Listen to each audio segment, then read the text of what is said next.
Olá pessoal, tudo bem? Sejam todas muito bem-vindas, todos muito bem-vindos ao nosso curso de atualização em legislação e jurisprudência, aqui pela Aprovação PGE. Uma satisfação enorme estar de volta. Para quem não foi minha aluna, meu aluno, meu nome é Gustavo Faria, sou professor de Direito Processual Civil. E pela próxima hora eu vou então trabalhar com vocês, basicamente aqui numa divisão em dois módulos, o seguinte: atualizações da legislação do ano de 2022, tanto na Constituição quanto no CPC, e um segundo módulo de decisões do Superior Tribunal de Justiça, todas publicadas em informativo de jurisprudência deste nosso ano, para que a gente possa então dar essa arejada em nosso conhecimento, de acordo com o que de mais importante aconteceu nesse ano. Eu vou compartilhar com vocês, peço licença aqui, o material com os nossos slides, material esse que já coloquei à disposição de vocês, para servir aqui de guia para o nosso estudo. Vamos nessa? Então, começando, primeiramente, com atualizações legislativas. E como não poderia deixar de ser, vamos começar pela alteração constitucional, que certamente será objeto de análise e cobrança nas nossas próximas provas. Essa mudança introduz um novo requisito de admissibilidade do recurso especial. A Emenda Constitucional 125 de 2022, trazendo aqui a relevância da questão de direito federal infraconstitucional como um filtro para a admissibilidade dos recursos especiais. A exemplo do que já ocorre há longos anos com o recurso extraordinário, para o qual se exige a demonstração da repercussão geral, agora a emenda 125 ela estabeleceu esse novo requisito de admissibilidade específico para o recurso especial. Então, a Constituição, no artigo 105, parágrafo 2º, passou a dizer que no recurso especial o recorrente deve demonstrar a relevância das questões de direito federal infraconstitucional discutidas no caso, nos termos da lei, a fim de que a admissão do recurso seja examinada pelo tribunal, entenda-se, pelo STJ, o qual somente pode dele não conhecer, com base nesse motivo, pela manifestação de 2/3 dos membros do órgão competente para julgamento. Então, a partir da entrada em vigor da Emenda Constitucional 125, a Constituição passou a contar com esse texto que estabelece um filtro de admissibilidade para o recurso especial. Todavia, bastante cuidado, em especial para provas objetivas, além dessa disposição geral que o parágrafo 2º nos traz, eu peço bastante cuidado a vocês com uma especificidade do parágrafo 3º do artigo 105, que traz algumas situações onde há presunção de relevância, porque o parágrafo 3º diz que haverá relevância nos seguintes casos. Então, são casos nos quais o recorrente não precisará ali gastar o seu tempo demonstrando a existência da relevância, porque ela se presume. Quais sejam? Em ações penais, em ações de improbidade administrativa, ações cujo valor da causa passe de 500 salários mínimos, ações que possam gerar inelegibilidade e, por fim, num rol meramente exemplificativo, quando o acórdão recorrido contrariar jurisprudência dominante do STJ. Então peço muito cuidado a vocês com relação a essas hipóteses de presunção de relevância. E para finalizar, apenas uma questão importante. Muito se discutiu, assim que foi publicada essa emenda, se tão logo ela entrasse em vigor, e ela entrou em vigor na data da sua publicação, os recursos especiais já deveriam demonstrar a relevância da questão federal. Por outro lado, alguns defendiam que, na verdade, somente após uma lei regulamentadora é que esse requisito poderia ser exigido. Bom, fato é que, recentemente, o Superior Tribunal de Justiça, vejam, nessa notícia aqui de 19 de outubro deste ano, joga uma pá de cal na discussão e estabelece que esse critério de relevância do RESP só será exigido após a vigência de uma futura lei regulamentadora. Então, até que isso aconteça, os recorrentes estarão dispensados de se preocupar com esse requisito específico de admissibilidade. Agora, publicada essa lei regulamentadora, passaremos então a ter essa preocupação extra. Mas, mesmo enquanto isso não ocorre, certo é que esse tema será objeto de reflexões para os nossos exames. Ok? Muito bem. Finda essa questão acerca do requisito específico de admissibilidade do RESP, vamos descer para o plano infraconstitucional e visualizar algumas mudanças feitas no CPC por duas leis de 2022. Uma primeira lei que alterou o CPC, pessoal, é a Lei 14.341 de maio deste ano.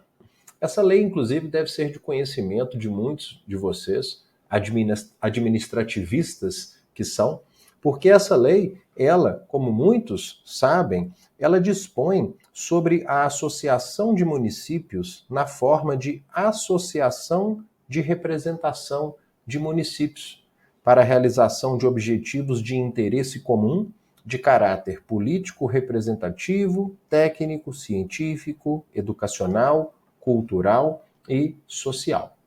Essa associação de representação de municípios, né, na visão de alguns, uma nova espécie aí de entidade paraestatal, uma pessoa jurídica de direito privado, e, atenção, que, dentre outras finalidades institucionais, poderão representar judicialmente os municípios.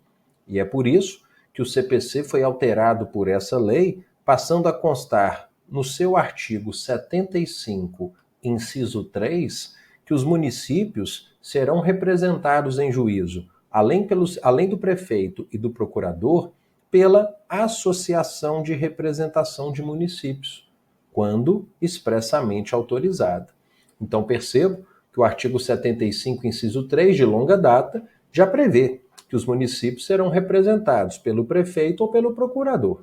O que então essa introdução de 2022 nos traz é a possibilidade de que essa representação seja feita também por essa associação de representação de municípios, criada pela Lei 14.341 deste ano.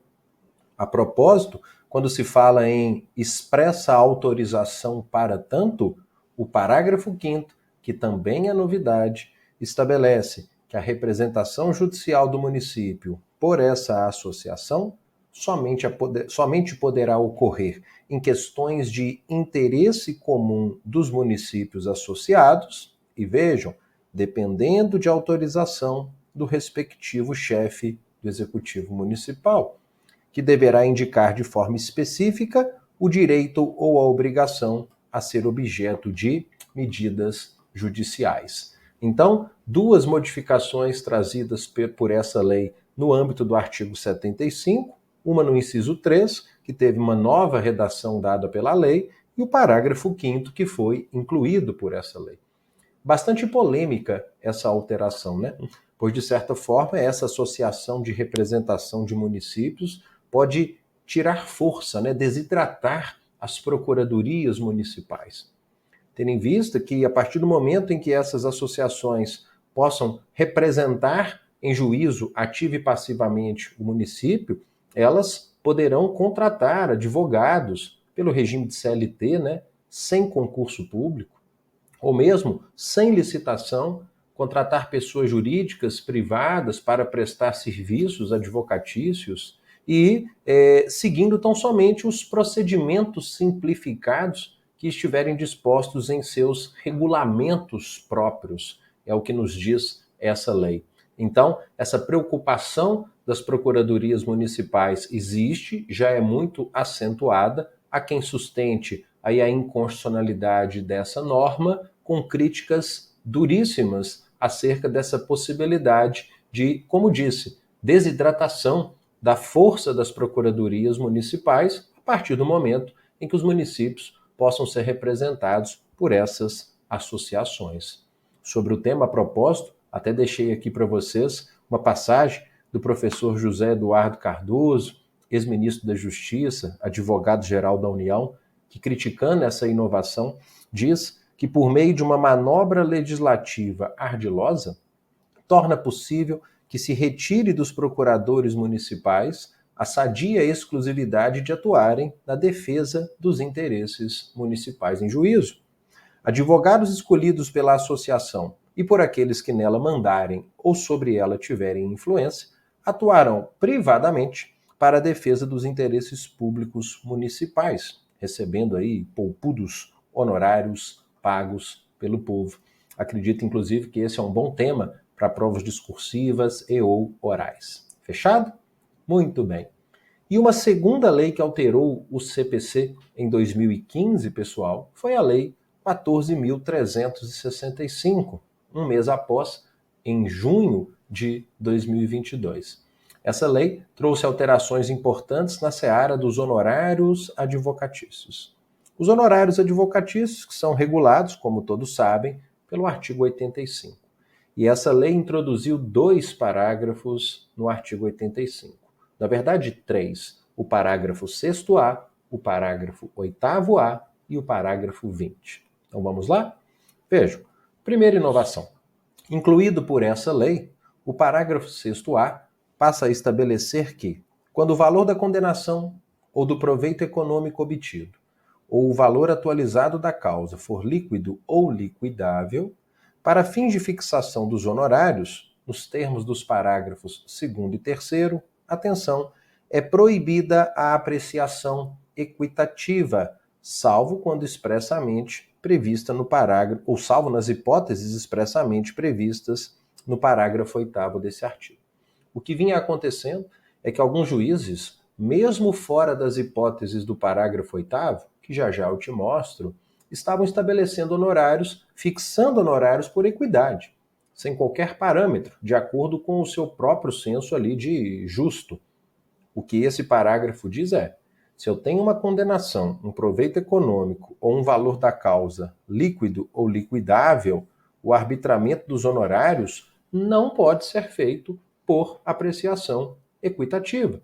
Deverá respeitar os limites, os parâmetros dos parágrafos 2º e 3º do CPC. 10% a 20%, ou no caso da Fazenda, naquela gradação que todos conhecem.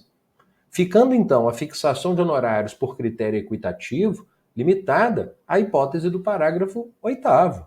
Vem comigo, que diz o seguinte: nas causas em que for inestimável ou irrisório o proveito econômico, ou ainda, quando o valor da causa for muito baixo, o juiz fixará os honorários por apreciação equitativa. Então nós temos que respeitar a hipótese legal que só permite a fixação de honorários por critério equitativo quando o valor for inestimável, o valor da causa for muito baixo, ou quando o proveito econômico for inestimável ou irrisório. Muito boa essa alteração para fins de segurança jurídica e objetividade. Agora, com relação à fixação de honorários por equidade, o que é previsto e permitido nas hipóteses do parágrafo 8º, atenção, porque aí o parágrafo 8º-A, incluído pela Lei 14.365, criou aqui uma certa parametrização, tentou dar uma objetividade maior para a fixação de honorários nesses casos, estabelecendo que na hipótese do parágrafo 8º, honorários por equidade, para fins de fixação equitativa de honorários sucumbenciais, o juiz deverá observar os valores recomendados pelo Conselho Seccional da OAB ou o limite mínimo de 10% sobre o valor, né, da causa, o valor da condenação, se for o caso, aplicando-se o que for maior. Então perceba, nas hipóteses em que é admitida a fixação de honorários por equidade, de que forma o juiz deve se orientar? Por 2 parâmetros. Pelos honorários fixados pelo Conselho Seccional ou recomendados pelo Conselho Seccional da OAB, ou o limite mínimo de 10% que está estabelecido lá no parágrafo 2º, aquele que for maior. Então, importante parametrização para fins de fixação de honorários por equidade. E, por fim, o parágrafo 20 do artigo 85, que diz que o disposto nessa série de parágrafos que aqui estão, inclusive as 2 novidades, né, no 6º-A e no 8º-A, aplica-se aos honorários fixados por arbitramento judicial. Pessoal, os honorários fixados por arbitramento judicial, eles podem ser encontrados, por exemplo, no Estatuto da OAB, lá no artigo 22, parágrafo 2º.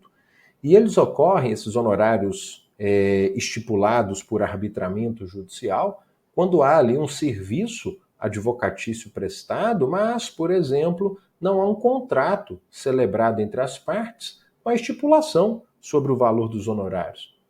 E não havendo essa estipulação, as partes não chegam a um acordo sobre esses valores. E aí, essa discórdia, né, ela pode acabar sendo resolvida por uma ação de arbitramento de honorários. E nessa ação de arbitramento de honorários, o juízo deve respeitar todos esses parágrafos aqui do artigo 85 para estabelecimento da verba honorária. Fechado? Com isso, eu fecho a parte das alterações legislativas 2022. A emenda 125, que estabelece o novo filtro de admissibilidade do recurso especial, e também as duas leis que alteraram o CPC. A primeira, que introduziu no artigo 75 duas mudanças importantes, né? A representação judicial dos municípios pela Associação de Representação dos Municípios, inclusive trazendo um parágrafo 5º que traz detalhes sobre o tema, e também a lei com 3 alterações sobre honorários advocatícios. A introdução dos parágrafos 6º-A, 8º-A e 20 ao artigo 85. De olho nessas mudanças para as próximas provas. É tema certo para 2023. Tá ok? Agora, a gente passa para o segundo módulo aqui da nossa apresentação, tratando de julgados de informativo de jurisprudência do STJ, que eu julgo relevantes aí para a nossa caminhada. Vamos nessa?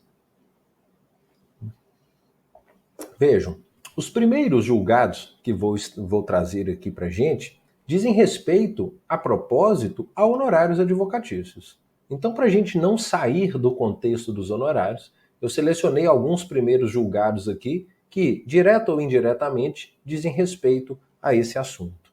Vejam, o primeiro, percebam que eu até pus aqui a propósito, é um julgado importantíssimo da Corte Especial do STJ, que julgou um recurso especial repetitivo e estabeleceu que a fixação dos honorários por apreciação equitativa não é permitida quando os valores da condenação, da causa ou do proveito econômico forem elevados, porque nesses casos é obrigatória a observância dos percentuais do parágrafo 2º ou 3º do artigo 85. Isso por quê, pessoal? Porque a lei foi muito clara. E o que o STJ fez aqui, a meu ver, foi simplesmente validar o que está na lei. Eu vou voltar aos slides. Vem comigo lá no parágrafo 8º. Faço até questão de limpar tudo que está aqui para destacar o que me interessa. O parágrafo 8º, que fala de fixação por equidade dos honorários, é muito claro. Ele só permite a fixação por equidade quando o proveito econômico for inestimável ou irrisório, ou quando o valor da causa for muito baixo. Se for muito elevado o valor da causa, a condenação, o proveito econômico, não tem que se falar em fixação de honorários por equidade. E foi simplesmente o que o STJ disse nesse julgado, a estabelecer que, se forem elevados e não muito baixos, o valor da causa, o do proveito econômico ou da condenação, tem que respeitar os percentuais dos parágrafos 2º e 3º.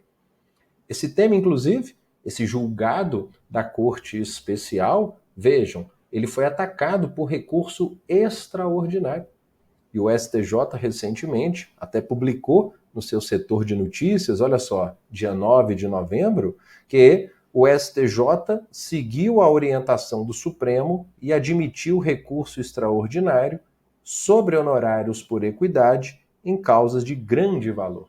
Percebo que, então, em breve, o Supremo ele deliberará sobre a questão. Por quê? Porque, como disse aqui, a presidente do STJ determinou a remessa ao Supremo de recursos extraordinários interpostos contra a decisão da Corte Especial, a decisão do slide passado, que em março deste ano vedou a fixação de honorários de sucumbência por apreciação equitativa quando o valor da condenação ou proveito econômico forem elevados. Então, para os nossos objetivos, hoje o STJ já tem posicionamento fixado em decisão da Corte Especial, segundo o qual, voltando, a apreciação equitativa não é permitida quando forem elevados o valor da condenação, da causa ou do proveito econômico.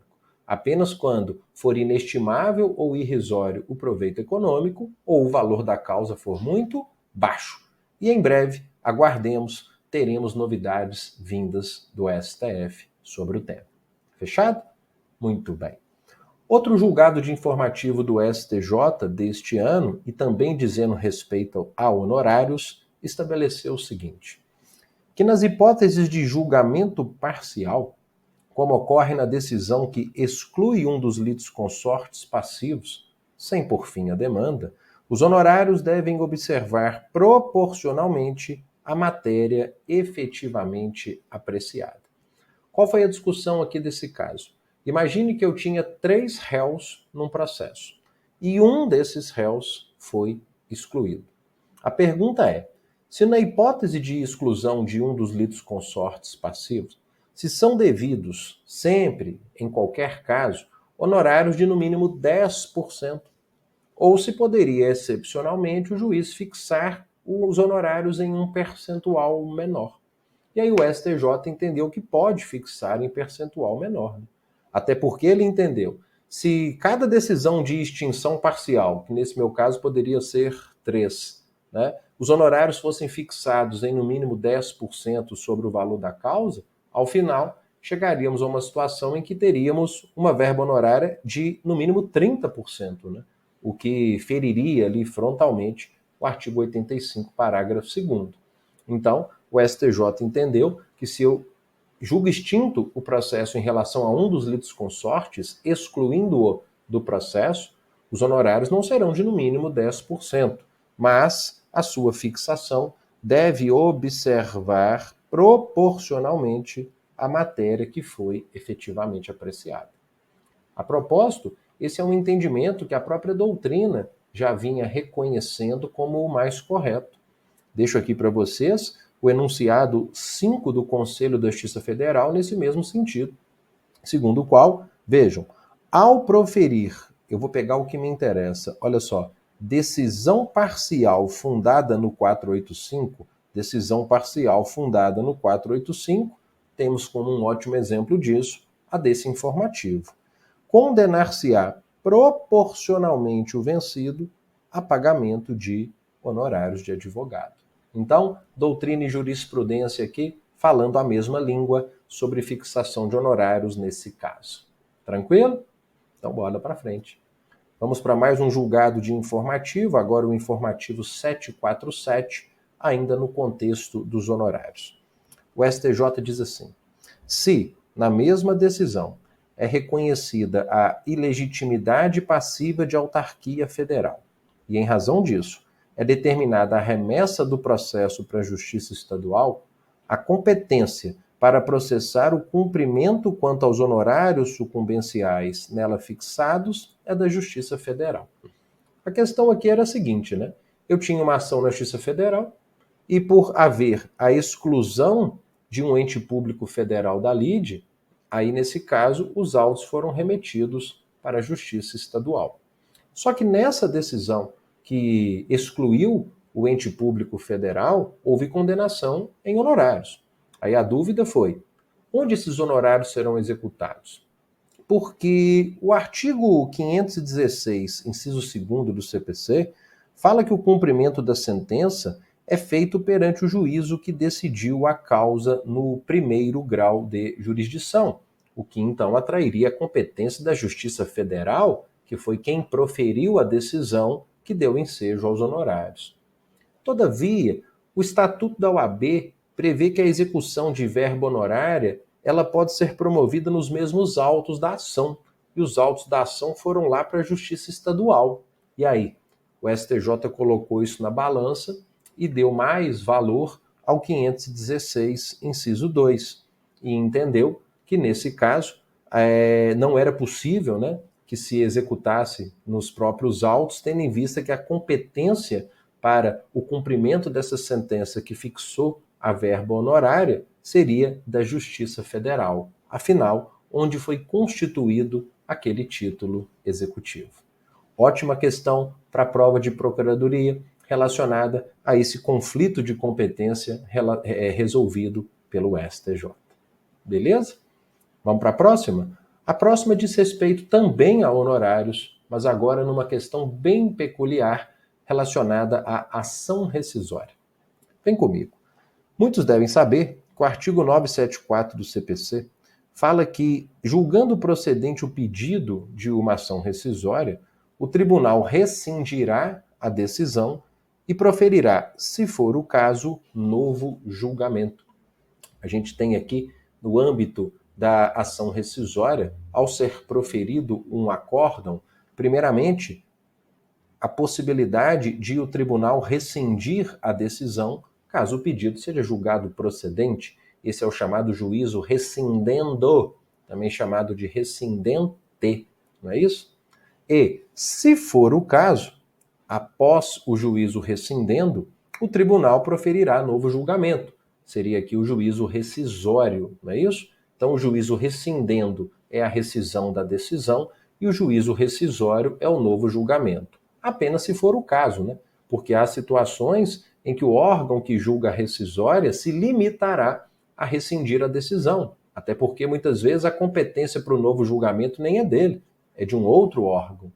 E foi o que aconteceu aqui nesse caso. Nesse informativo que a gente vai estudar agora, veja, o STJ disse assim: é entendimento corrente da segunda turma que não há dupla fixação de sucumbência quando, na rescisória, se exercita o duplo juízo, rescindente, olha aqui, rescisão da decisão, e rescisório, novo julgamento. Não há dupla condenação em honorários, uma para o juízo rescindente e outra para o rescisório, só uma. Mas, foi o que nós vemos aqui agora, no artigo, veremos no 747, é devida a fixação de honorários advocatícios quando, em julgamento de rescisória, o tribunal reconhece sua incompetência, realizando apenas o juízo rescindendo e submete ao órgão jurisdicional competente o juízo rescisório. Então veja, numa rescisória padrão em que eu tenha na mesma decisão juízo rescindendo e juízo rescisório, não há dupla condenação em honorários. Eu tenho uma condenação em honorários apenas. Só que aqui nesse caso, nós tivemos uma situação em que o tribunal exerceu apenas o juízo rescindendo, rescindindo a decisão e remetendo os autos ao juízo competente. Nesse caso, haverá fixação de honorários nesse acórdão em que apenas o juízo rescindendo foi exercitado. Até porque não era o caso de aquele tribunal que exerceu o juízo rescindendo exercer o juízo rescisório. Por quê? Porque ele rescindiu a decisão, reconhecendo a incompetência, por exemplo, daquele ramo da justiça e remetendo os autos para outro ramo. Fechado? Então, cuidado. A regra geral que a gente tem aqui nessa primeira parte e essa situação excepcional em que a gente pode ter uma verba honorária apenas para o juízo rescindendo, quando ele é o único a ser feito por aquele tribunal, já que o juízo rescisório é de competência de outro órgão da jurisdição. Tranquilo? Muito bem. Com isso, a gente fecha a análise desse julgado e vai agora, ainda no âmbito da rescisória, para o próximo. O próximo, no âmbito da rescisória, vai dizer respeito ao que dispõe o artigo 968, inciso 2. Tenho certeza que muitos sabem que a petição inicial de uma rescisória ela tem que ser acompanhada do comprovante de um depósito de uma quantia de 5% sobre o valor da causa. E esse depósito de 5%, ele se converte em multa caso a ação seja, por unanimidade, declarada inadmissível ou improcedente. A pergunta que o STJ respondeu foi a seguinte: e se eu tiver não uma decisão colegiada, né, por unanimidade de votos, que julga a ação rescisória, Mas se eu tiver um indeferimento da petição inicial, se eu tiver uma decisão monocrática de um relator negando seguimento a essa ação pelo indeferimento da inicial, e aí? Será que nesse caso esse depósito também se converte em multa ou o autor pode resgatá-lo? Aqui no informativo 745, o STJ entendeu que o autor pode resgatá-lo. Veja, extinta a rescisória por indeferimento da inicial, sem apreciação do mérito, por meio de deliberação monocrática, o relator poderá facultar ao autor o levantamento desse depósito ao qual nos referimos. Então, o autor perde esse depósito quando a rescisória for declarada por unanimidade inadmissível ou improcedente. Agora, se eu tenho uma decisão monocrática e não colegiada, que simplesmente indefere a inicial, eu tenho então a possibilidade de ver o autor resgatando, né, levantando esse depósito que ele fez e comprovou em sua petição inicial. Tranquilo? Muito bem. Só decisões importantes, né? Consigo visualizar assim, ó, nitidamente, e tenho certeza que todos vocês também, qualquer uma dessas decisões se transformando em questão de prova objetiva. Não é isso? Vamos para a próxima? A próxima diz respeito ao princípio da inafastabilidade do controle jurisdicional, prevista lá no artigo 3º, né, que replica praticamente o artigo 5º, inciso 35 da Constituição. Eu estou puxando esse princípio da inafastabilidade do controle porque eu sei que muitos sabem que, embora a lei aqui assegure o controle jurisdicional, há algumas situações que a doutrina fala em uma jurisdição condicionada, que é a necessidade de uma prévia tentativa no âmbito administrativo de reconhecimento de um direito antes de se abrir a porta jurisdicional. Acredito que muitos, inclusive, especialmente no âmbito da Procuradoria, acredito que muitos saibam que o STF, no julgamento desse extraordinário, proferiu o entendimento de que concessão de benefícios previdenciários depende de requerimento do interessado, né? Não se caracterizando essa ameaça ou lesão a direito, a que se refere inclusive o artigo 3º, a que se refere o artigo 5º da Constituição, antes de sua apreciação e indeferimento pelo INSS. Essa é uma decisão antiga, aqui referendada inclusive pela Corte Especial do STJ de 2017. Mas como é um curso de atualização de 2022, eu entendi necessário citar essa decisão antes, para dizer que, por analogia ao entendimento do Supremo, o STJ, aqui no informativo 741, estendeu essa situação de jurisdição condicionada para mais um contexto. Vejamos. A lesão ou ameaça de lesão a direito, aptas a ensejar a necessidade de manifestação judiciária do Estado, se caracterizam em demandas de cobrança de seguro DPVAT, salvo exceções particulares, após o prévio requerimento administrativo. Então é mais uma situação de jurisdição condicionada, né?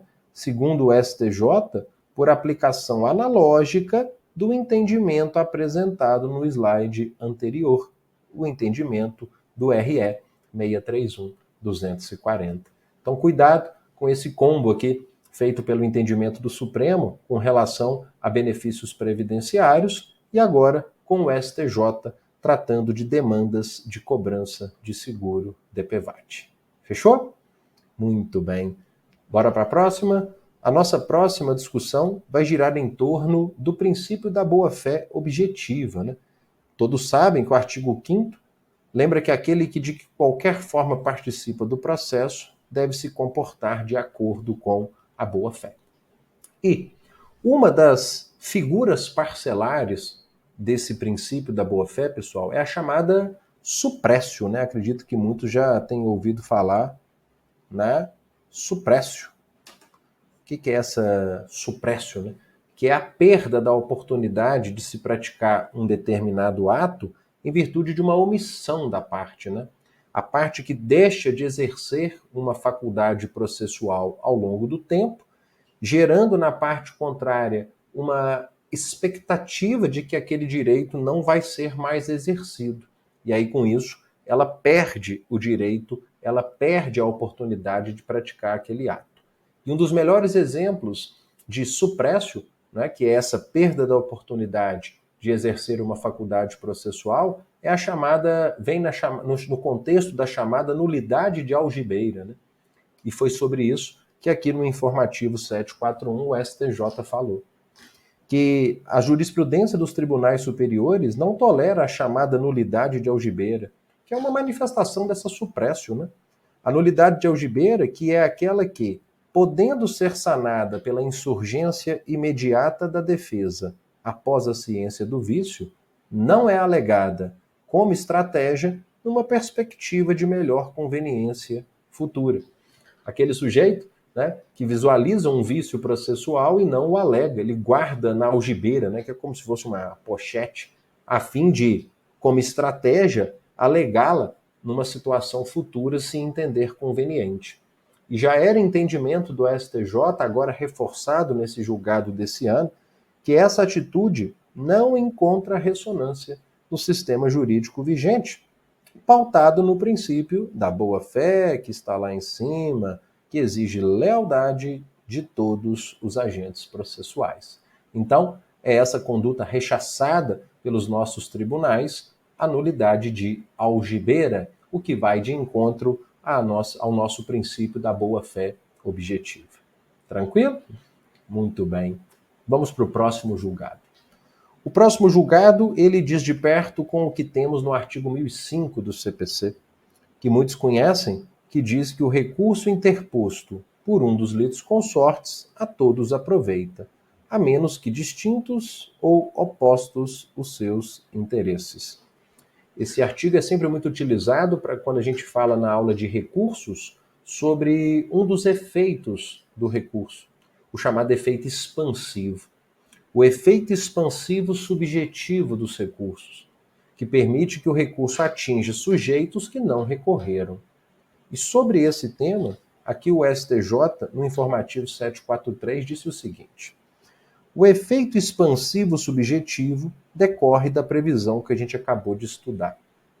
Mas essa regra não se aplica apenas às hipóteses de litisconsórcio unitário, mas também a quaisquer outras hipóteses em que a ausência de tratamento igualitário entre as partes gere uma situação injustificável, insustentável ou aberrante. Veja, pense comigo, pessoal.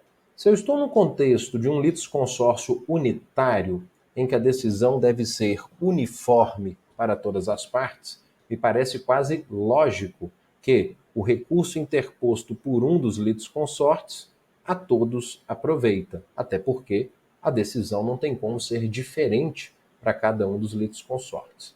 Mas a questão é a seguinte: e se o litisconsórcio é simples? Ou seja, e se a decisão pode ser diferente para cada litisconsorte? O que o STJ disse foi: ora, isso não impede a aplicação do efeito expansivo subjetivo do recurso. Imagine uma situação em que eu tenha dois devedores solidários. O litisconsórcio, nesse caso, é simples. Eu posso ter decisões diferentes para cada litisconsorte, muito embora eles sejam solidários. Até porque, imagine, por exemplo, pode ser que um deles seja inocentado, uma vez que fixou ou firmou um contrato numa situação de nulidade que é específica dele, e o outro seria condenado ao pagamento da quantia. Mesmo em sendo um litisconsórcio simples, o STJ está dizendo: é possível que o recurso interposto por um aproveite ao outro.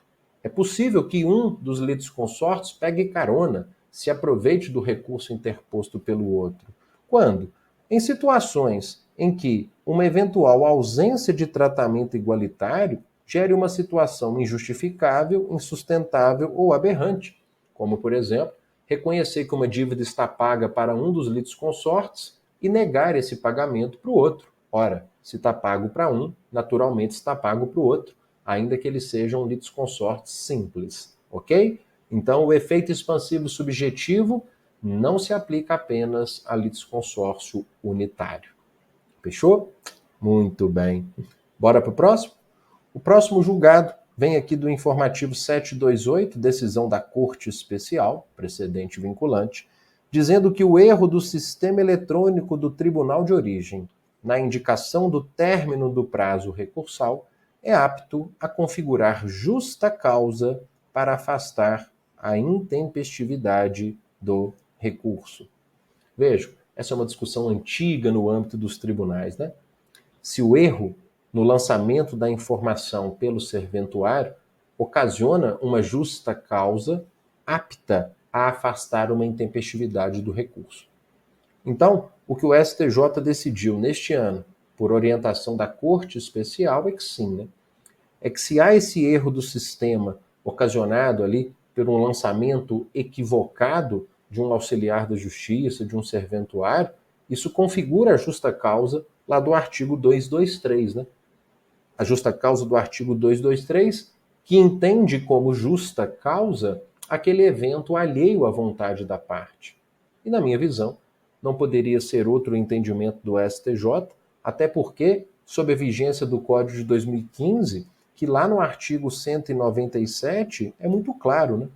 Ao estabelecer que, nos casos de, vou pegar o que me interessa, erro ou omissão do auxiliar da justiça responsável pelo registro dos andamentos, poderá ser configurada a justa causa do artigo 223, caput e parágrafo 1º. Então, nada mais natural do que tenhamos essa orientação, do que termos essa orientação aqui do informativo 728. Ok? Ótimo! Bora para mais uma? A próxima está no contexto do agravo de instrumento. Todos sabem que uma das hipóteses de cabimento de agravo de instrumento é a seguinte: quando uma interlocutória versar sobre exibição ou posse de documento ou coisa. Sobre esse tema, o STJ, aqui no informativo 726, disse o seguinte: que cabe o agravo contra decisões que versem sobre mero requerimento de expedição de ofício para apresentação ou juntada de documentos ou coisas, independente da menção expressa ao termo exibição ou de menção expressa aos artigos 396 a 404.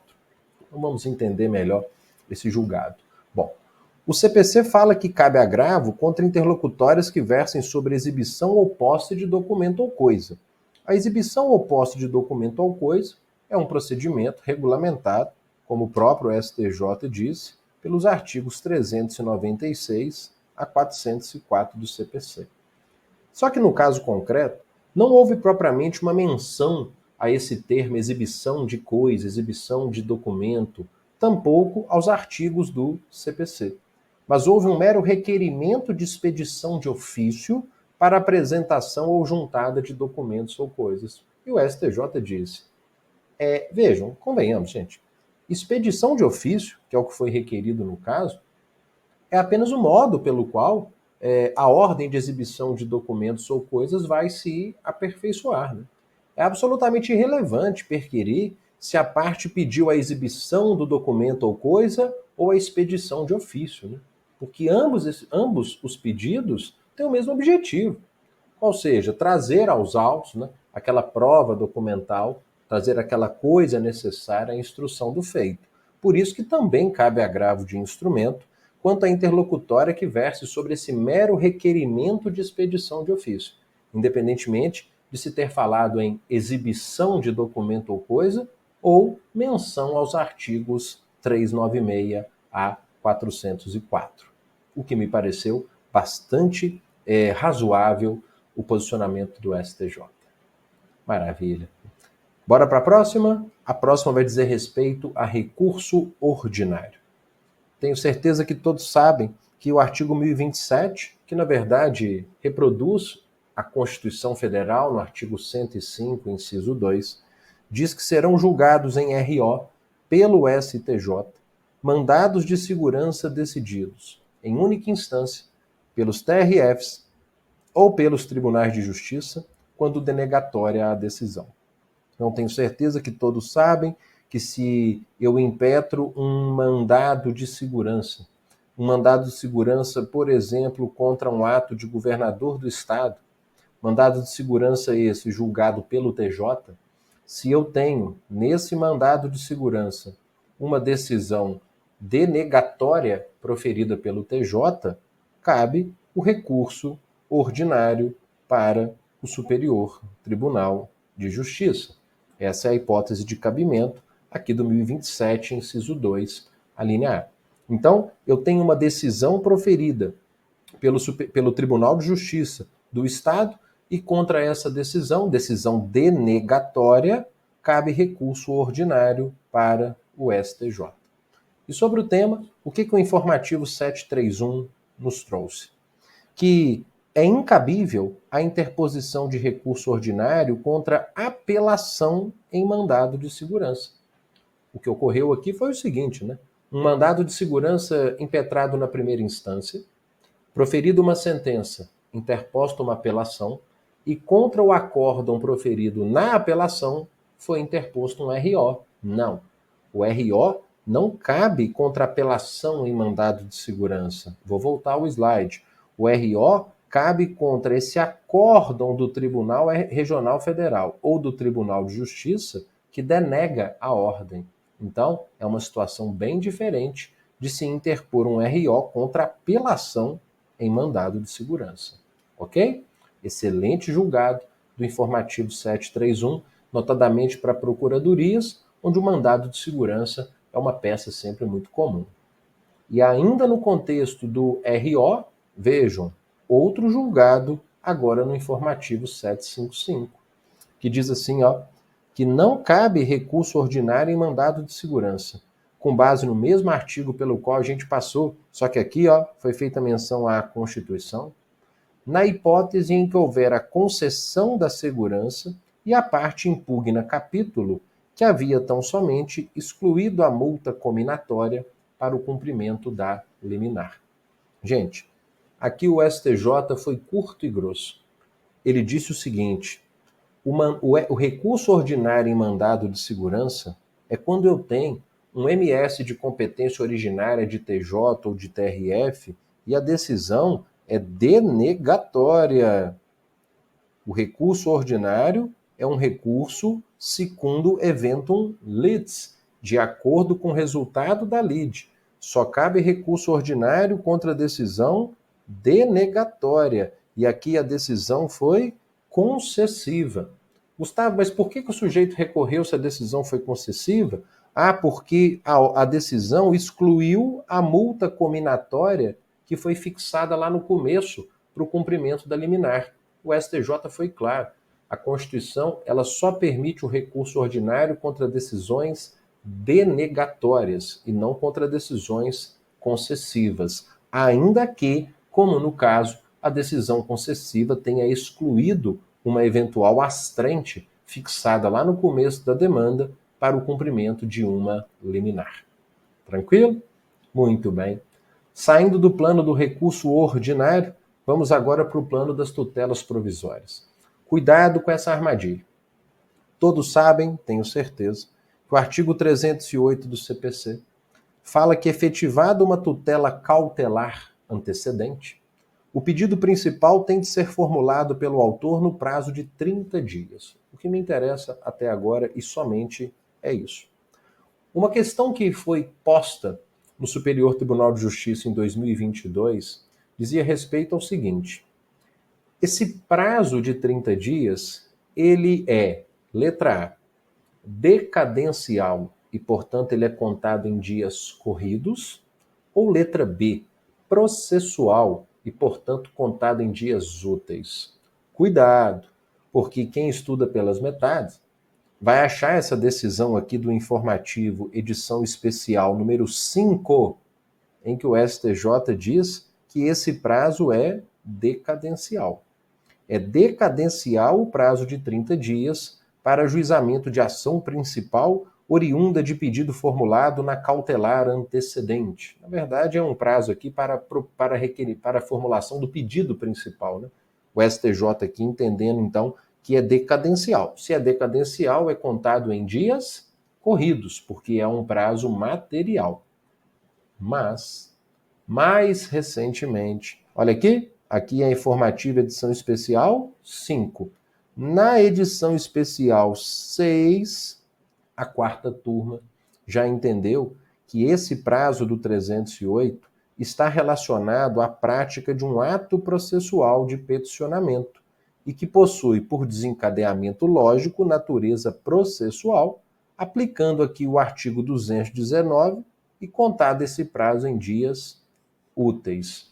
Não há uma pacificação, podemos dizer, sobre o tema. O que você não pode esquecer é que então o STJ hoje ele tem então variado em torno do mesmo tema, ora entendendo que esse prazo é decadencial, ora entendendo que é um prazo processual. Entendo que a decisão mais sintonizada com o CPC 2015 é essa última, que entende que esse prazo é um prazo processual, esse prazo para formulação do pedido principal, e que, portanto, deve ser contado em dias úteis, pela aplicação do 219 do CPC. Tranquilo? Muito bem. Eu sei que o tempo estourou, mas eu vou me permitir trazer mais uma ou duas. Eu tinha tanta decisão interessante para falar. Eu quero passar pelo menos por algumas aqui relacionadas à reclamação. Se você me der esse privilégio da sua companhia por mais alguns minutos, vem comigo.